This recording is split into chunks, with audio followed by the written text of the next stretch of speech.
Hello, everyone. Got a few dirty jokes for you today. So Paddy is planning to marry and asks his family doctor how he could tell if his bride-to-be is still a virgin. His doctor says, Paddy, all Irish use three things for what we call a do-it-yourself virginity test kit: a small can of red paint, a small can of blue paint, and a shovel. Paddy asks, and what do I do with these things, doctor? The doctor replies, before you climb into bed on your wedding night, you paint one of your balls red and the other ball blue. If she says, that's the strangest pair of balls I ever seen, you hit her with the shovel. So an Irish man and a Scot are going for a walk around the countryside. They come up to a cottage about a mile along the way and notice a sheep with its head stuck in the fence. The Scot looks over at the Irishman and says, "Well, what are you waiting for?" He lifts his kilt and starts having his way with the sheep. Once finished, he looks over at the Irishman and says again, "What are you waiting for?" The Irishman then rams his head through the fence and gets stuck. So an Irishman with a bad stomach complaint goes to his doctor and asks for help. The doctor replies that the illness is quite serious, but can be cured by inserting a suppository into his anal passage. The man agrees, and the doctor warns him it might hurt, then tells him to bend over and shoves the suppository way up his behind. The doctor then hands him a second dose and instructs him to do the same thing in 6 hours. Later that evening, the man tries to insert the second suppository, but realizes he can't reach properly to get it in deep enough. He calls his wife over and explains what he needs. She nods, puts one hand on his shoulder to steady him. Suddenly, the man screams, "Oh no!" "What's the matter?" asks his wife, concerned. "Did I hurt you?" "No," replies the man. "But I just realized that when the doctor did that, he had both hands on my shoulders." So, a Jew, a Greek, and an Irishman die together and are sent to hell. The devil sees them come in and says, "Look, we hit quota early today and we're about to close up shop. I don't want the paperwork from dealing with you lot. Walk a mile down the road of temptation, and if you make it without sinning, I'll send you upstairs." The three look at each other and enthusiastically accept, setting out at once. The road is filled with temptations, and they make it about 1,000 feet before the Irishman spots a pub by the side of the road. Just a pint," he says nervously, and darts inside. Poof, the pub disappears, and the Irishman stays in hell. The other two trudge on another few hundred feet before the Jew spots something shiny on the ground. "Oh, a penny." He bends over to pick it up, and poof, the Greek stays in hell. So a fellow decided to decorate his bedroom. He wasn't sure how many rolls of wallpaper he would need, but he knew that the Irishman who lived next door had recently done the same job, and the two rooms were identical in size. "Murphy," he asked, "how many rolls of wallpaper did you buy for your bedroom?" 10, said Murphy. So the fellow bought the 10 rolls of paper and did the job. It looked wonderful, but he had 2 rolls of wallpaper left over. "Murphy," he said, "I bought 10 rolls of wallpaper for the bedroom, but I've got 2 left over." "That's funny," said Murphy. "So did I." So an Irishman named O'Malley went to his doctor after a long illness. The doctor, after a lengthy examination, sighed and looked O'Malley in the eye and said, "I've some bad news for you. You have cancer, and it can't be cured. You'd best put your affairs in order." O'Malley was shocked and saddened, but of solid character. He managed to compose himself and walk from the doctor's office into the waiting room. To his son, who had been waiting, O'Malley said, "Well, son, we Irish celebrate when things are good, and we celebrate when things don't go so well. In this case, things aren't so well. I have cancer. Let's head for the pub and have a few pints." After 3 or 4 pints, the two were feeling a little less somber. There were some laughs and more beers. They were eventually approached by some of O'Malley's old friends who asked what the two were celebrating. O'Malley told them that the Irish celebrate the good and the bad. He went on to tell them that they were drinking to his impending end. He told his friends, "I have been diagnosed with AIDS." The friends gave O'Malley their condolences, and they had a couple more beers. After his friends left, O'Malley's son whispered his confusion. "Dad, I thought you said that you were dying from cancer." "You just told your friends that you were dying from AIDS." O'Malley smiled and said, "I don't want any of them sleeping with your mother after I'm gone." So a car full of Irish nuns is sitting at a traffic light in downtown Dublin when a bunch of rowdy drunks pull up alongside of them. "Hey, show us your breasts, you bloody penguins," shouts one of the drunks. Quite shocked, Mother Superior turns to Sister Mary and says, "I don't think they know who we are. Show them your cross." Sister Mary rolls down her window and shouts, "Piss off, you little wankers, before I come over there and rip your balls off." Sister Mary then rolls up her window, looks back at Mother Superior quite innocently, and asks, "Did that sound cross enough?" So, there was once a very successful farmer from Texas who started gaining interest in his ancestry. After doing some digging, he traced his lineage back to a small town in Ireland, and lo and behold, they were a family of farmers.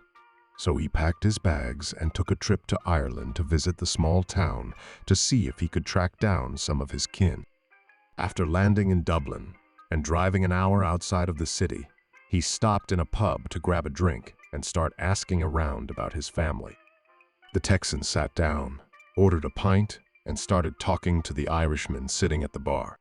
After explaining his story and the purpose of the trip, the Irishman responded, "You don't say.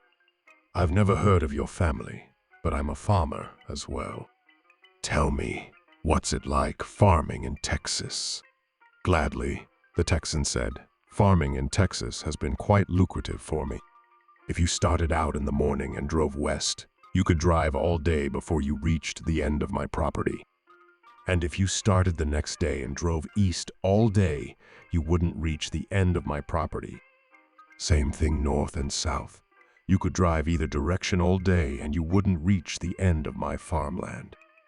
"Ah, I know what you mean," said the Irishman. "I've got a tractor like that as well."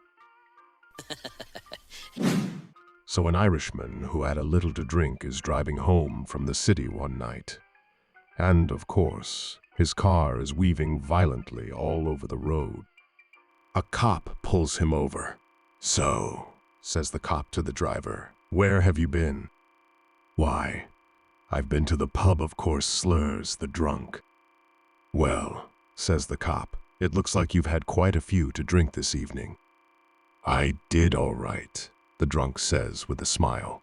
"Did you know," says the cop, standing straight and folding his arms across his chest, "that a few intersections back, your wife fell out of your car?" "Oh, thank heavens," sighs the drunk. "For a minute there, I thought I'd gone deaf." So an Irishman was drinking in a bar in London when he gets a call on his mobile phone.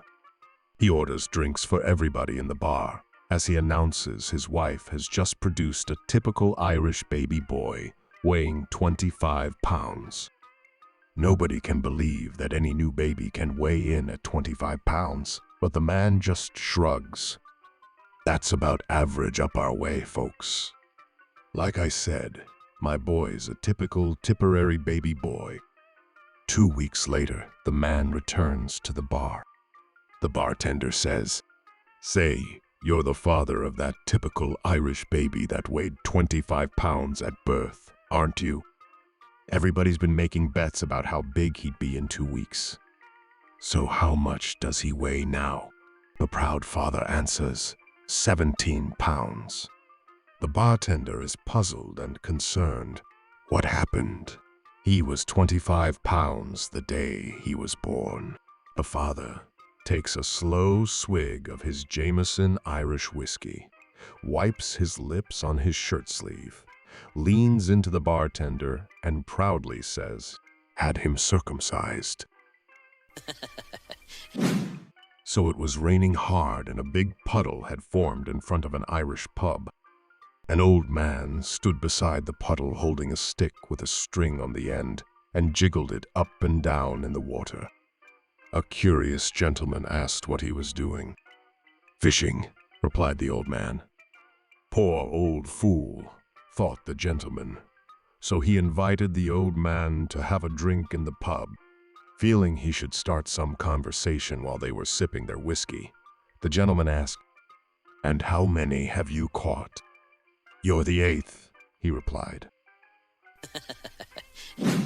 So, an Irishman trying to learn golf and having a terrible time of it. "I'd give just about anything to get this right," he says aloud. Straight on the devil appears and says anything. "Well, short of selling my soul, yes," replied the man. So the devil asks, "How about giving up making love for the rest of your life?" Done and done. He finishes the game in rare good form, and rumor of his deal spreads through the clubhouse. One of the members, a reporter, sees a story here and asks him, "Sir, is it true you made a deal with the devil to become a great golfer?" "Yes, that's true," replied the gofler. "And you gave up on making love as part of the bargain?" "True again." "And may I have your name, sir?" "Certainly. Father Mike O'Ryan." So my 80-year-old Irish grandmother once told me, "You know, there's only a slight difference between an Irish wedding and an Irish funeral." I asked, "And what's that?" She said, "One less drunkard at the funeral." So, a secret agent is sent to Ireland to deliver a top-secret package. Go to this small town in Ireland, find our agent named O'Malley, and say the following to him. "The shadows of the moon are getting dark." He'll reply, "But the sun will guarantee the light." When he says that, give him the package and head home. So the agent goes to the small Irish town but only sees a handful of shops and a farm.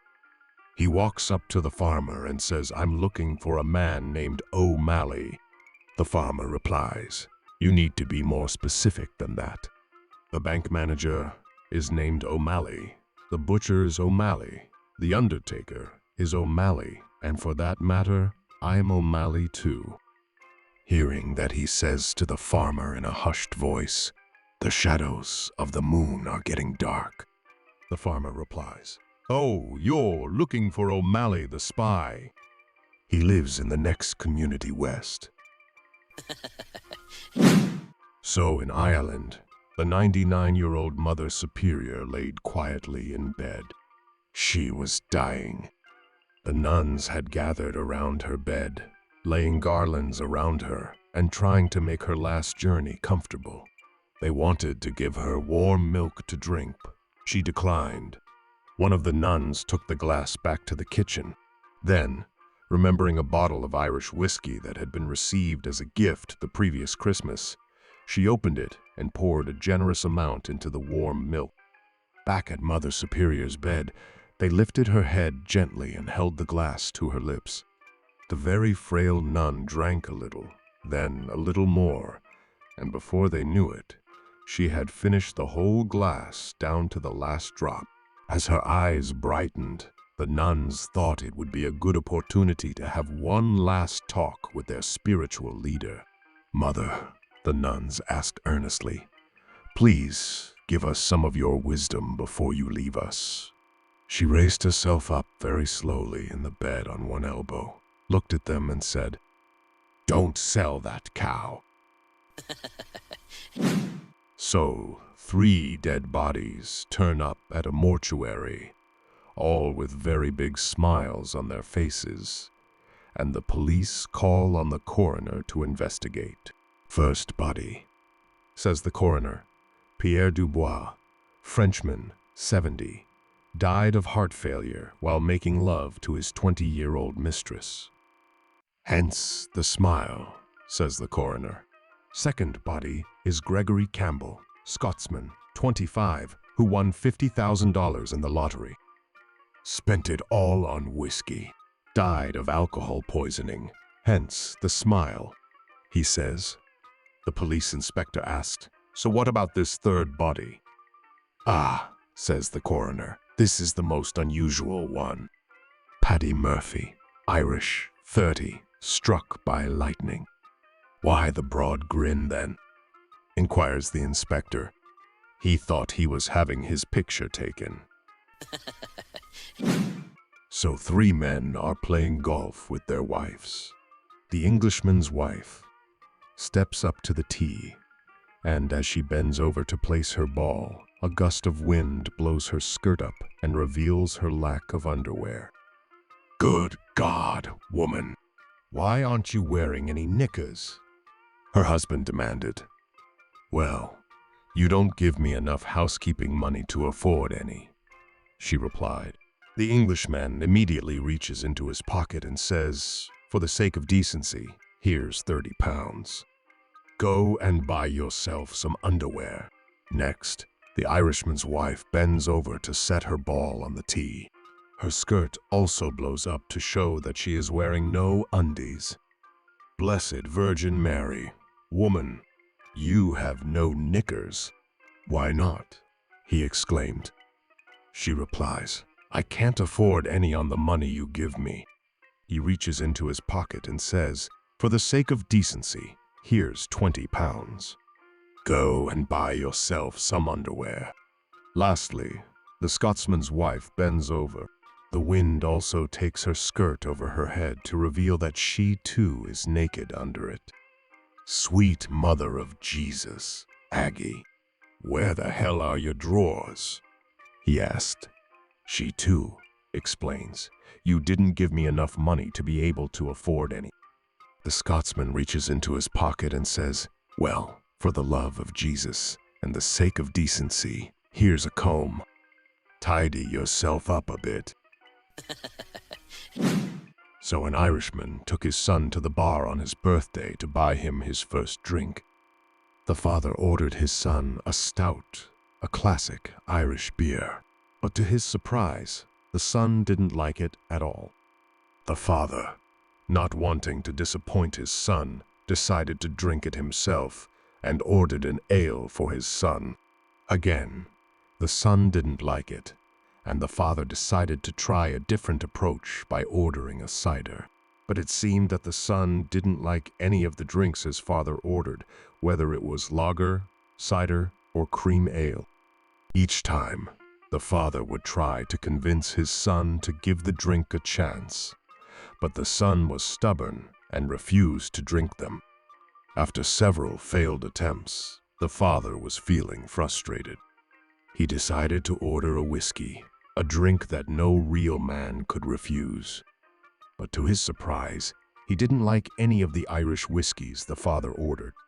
The old man drank them all, hoping to find one that his son would enjoy. By the time they left the bar, the father had sampled numerous drinks and was quite intoxicated. He could barely push his son's stroller home. So, an Englishman, an Irishman, and an American are stranded on an island until they find a genie. The genie explains to them that usually he'd give them 3 wishes, but because there's 3 people and they all found him equally, that everyone gets 1 wish. First, the Englishman makes his wish. Well, I've been stranded on this island for 2 years now, so I wish to go back home to my family in England. The genie grants his wish, and the Englishman disappears with a poof. Now, it's time for the American to make his wish. Well, I've been stranded on this island for 2 years as well, so I wish to go back home to my family in America. And the genie grants his wish, and the American disappears with a poof. Next, the Irishman makes his wish. Well, I'm real lonely on this island, so I wish my 2 buddies were back here with me. So it's First World War, and there are 2 trenches 200 meters apart. One occupied by Germans, the other by an Irish regiment. There's a stalemate. Nobody has shot anybody for a whole week. On both sides, they are getting very bored. Mick says to Paddy, "I have an idea. What's the most common name in Germany?" Paddy says, "Gunther? I'd say it's Gunther." Mick says, "Right. Here's what we'll do. You get your rifle ready and I'll shout across no man's land. 'Gunther, are you there?' And when one of them sticks, he's head up, you shoot him, right?" Paddy says, "Great idea. Let's try it." So Paddy gets ready, and Mick shouts across to the German trenches, "Hey Gunther, are you there?" Up pops a German's head and bang, Paddy shoots him. The 2 of them can't believe it worked, so Paddy says, "Try it again, Mick." Mick shouts out, "Gunther! Hey, Gunther!" Again, a German head pops up and again, bang, Paddy shoots him.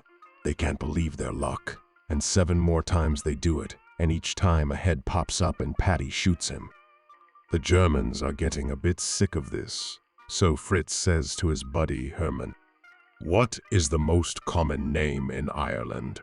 Herman says, "I believe it is Paddy. Yes, it is definitely Paddy. Of this I am sure." Fritz says, "We will play them at their own game. You get ready to shoot, and I will call out the name Paddy." So Herman gets ready and Fritz shouts across no man's land, "Paddy, I want to have a word with you, please." No answer comes back. No head pops up, so he tries again. "Paddy, can you hear me? Are you still there?" Still no answer, so he shouts across again, "Paddy, are you there?" The voice answers back, "Is that you, Gunther?" So, at the National Art Gallery in Dublin, a husband and wife were staring at a portrait that had them completely confused. The painting depicted 3 black men, totally naked, sitting on a bench. 2 of the figures had black manhood, but the one in the middle had a pink one. The curator of the gallery realized that they were having trouble interpreting the painting and offered his personal assessment. He went on for over half an hour, explaining how it depicted the sexual emasculation of African Americans in a predominantly white, patriarchal society. In fact, he pointed out, some serious critics believe that the pink manhood also reflects the cultural and sociological oppression experienced by black men in contemporary society. After the curator left, an Irishman approached the couple and said, "Would you like to know what the painting is really about?" "Now, why would you claim to be more of an expert than the curator of the gallery?" asked the couple. "Because I am the artist who painted the picture," he replied. "In fact, there are no African Americans depicted at all. They're just 3 Irish coal miners. The guy in the middle went home for lunch." So, 3 Irishmen are sitting in the pub window seat, watching the front door of the brothel over the road. The local Methodist pastor appears and quickly goes inside. "Would you look at that?" says the first Irishman. "Didn't I always say what a bunch of hypocrites they are?" No sooner are the words out of his mouth than a rabbi appears at the door, knocks, and goes inside. Another one trying to fool everyone with pious preaching and stupid hats. They continue drinking their beer roundly, condemning the vicar and the rabbi when they see their own Catholic priest knock on the door. "Ah, now that's sad," says the third Irishman.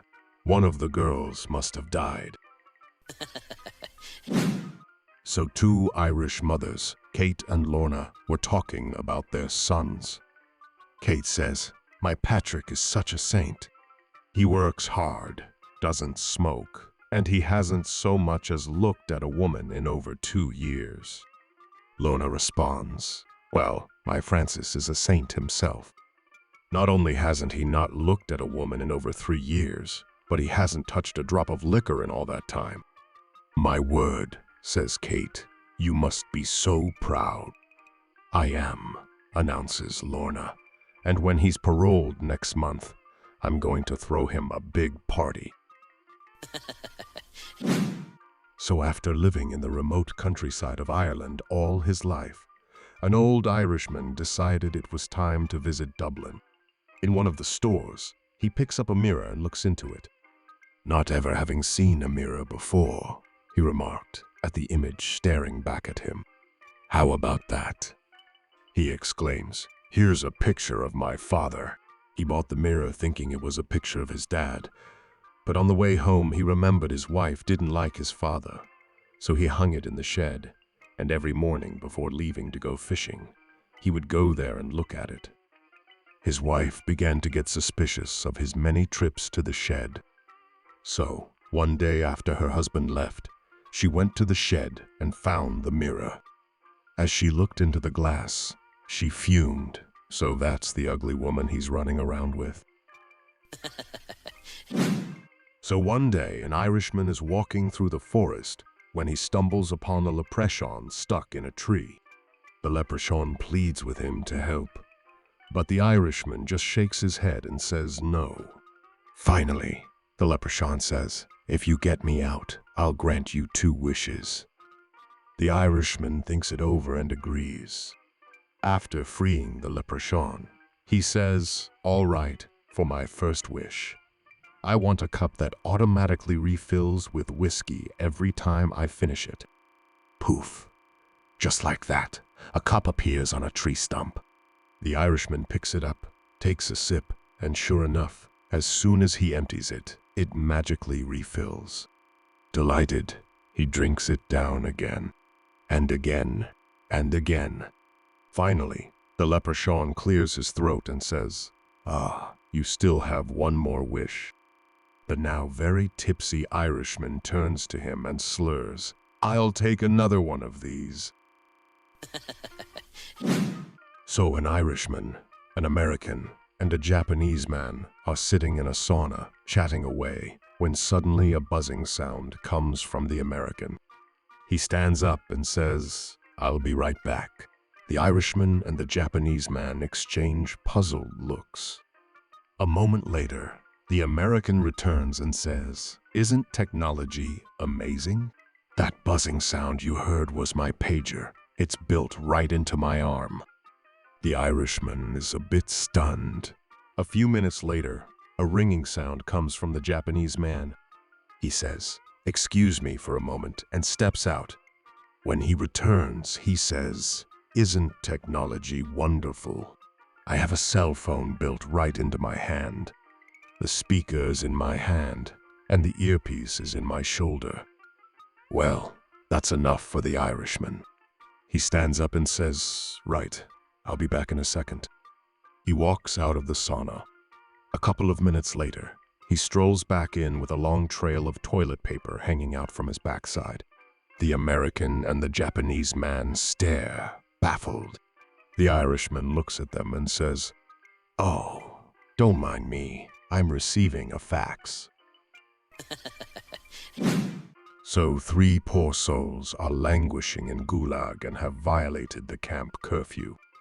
The punishment for this is 10 lashes across the back.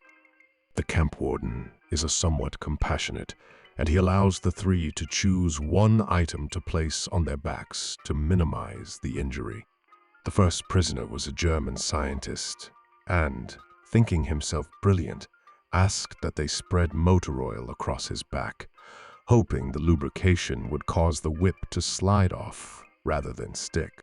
Unfortunately, after a few lashes, the German falls down in bloody heap and, though alive, is carted off to the infirmary. Next to receive the whip was Ivan, a huge, powerful peasant with massive shoulders.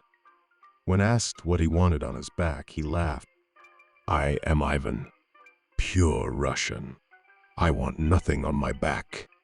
And indeed, as they administered the lashes to Ivan, he laughed the entire time. Last, a poor little Irishman was dragged to the whipping post. The warden asked him, "So, what do you want on your back?" The Irishman, without hesitation, exclaimed, "I want Ivan." So this man had moved to the States and was dreadfully lonely. One evening on the way home from work, he took a new route and passed a pub. He strolled in and felt right at home. He went to the bar and asked the keep, "Sir, could you pour me the rounds or your best whiskey?" The barkeeper obliged. The man quickly downed the rounds, said his thanks, left his tip, and strolled out the door. He did this again the following day, and the next, and the next.